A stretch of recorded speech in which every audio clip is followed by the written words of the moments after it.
दिनेशला कुसुम मिळाली. पाऊस सुरू होताच बेंडूक बाहेर आला.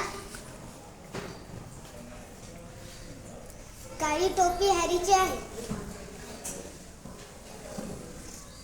गाय ही पवित्र मानली जाते. बागेत कमळ फुलले.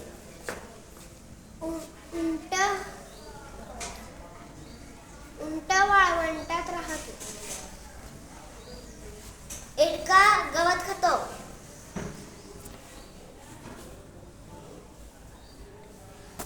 कुत्रा हा मोठा इमानदार प्राणी आहे.